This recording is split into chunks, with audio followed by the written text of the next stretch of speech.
Hello, friends. Martha Creek here.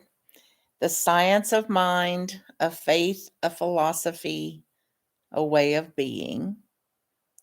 Reflections, my daily read,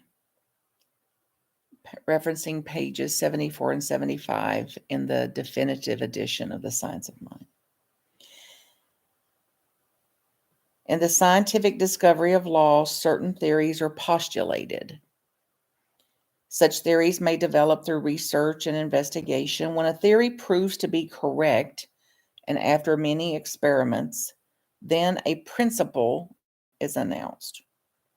In this scientific truth, in this way, then scientific truth is demonstrated. However, no one has ever seen any of these principles which science announces, as no one has ever seen the cause which lies back of all of this. As soon as law is discovered, experiments are made with it, certain facts are proven to be true, and in this way, a science is gradually formulated. Any science consists of a number of known facts about its invisible principle. As more and more facts are gathered and proven, the science expands and gradually becomes accepted, may be used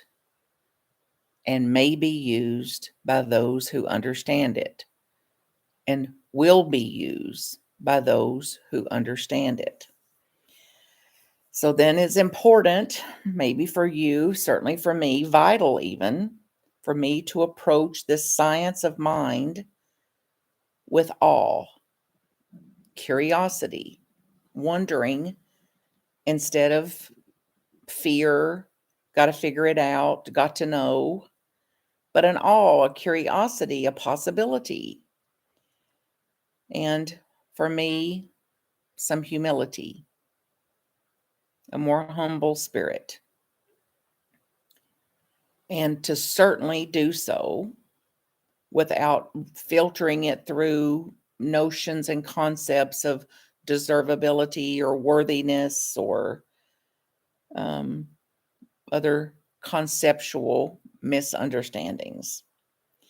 So let's approach it then as we proceed through this year. If you're joining me in this or catching up now, that it's willing to consider it. Maybe even at times willing to accept it, test it out, experiment with it like a researcher, to wear a researcher's cap, laboratory here, possibility thinker, curious innovator, believing that as a result of my efforts, I shall see something from this. There it will be and is and will be noted some fruit from the labor of me looking at this, using this and the law, a better understanding of these natural laws. The science of mind is a study of life and the nature of laws of thought, the conception that we live in a spiritual universe, that God is in, through, and around, and for us, as us. There's nothing supernatural anywhere on this plane. We say there is a universal mind, although no one has seen it.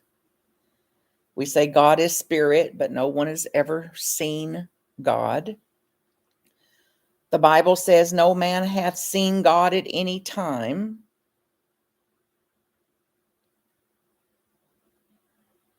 To express this idea in our language, no one has been cause.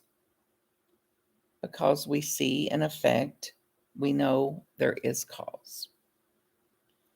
Nothing is more evident than the fact that we live, and since we live, we must have life, and since we have life, there must be life. And the only proof we have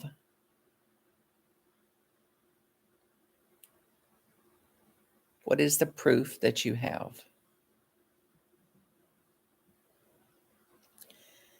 The eternal principle, the great mystery, always hidden, nevertheless active here now.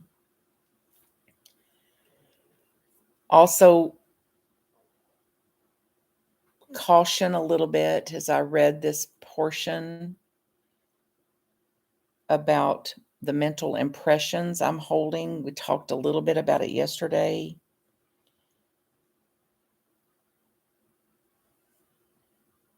We're able, a quote from Kant, we're able to perceive an object because it awakens an intuitive perception within us. So, what am I awake to? What am I willing to be awake to? What am I awakening myself to today? And for me, that I'm being breathed.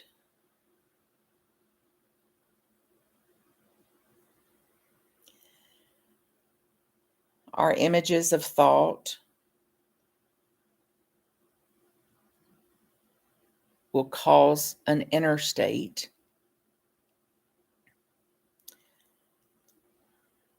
And I can draw on and reside on and operate from principles, even while I'm growing my understanding of them. God exists in everything. God exists in me. Because God exists in me, I'm able to recognize other beings as God exists in them.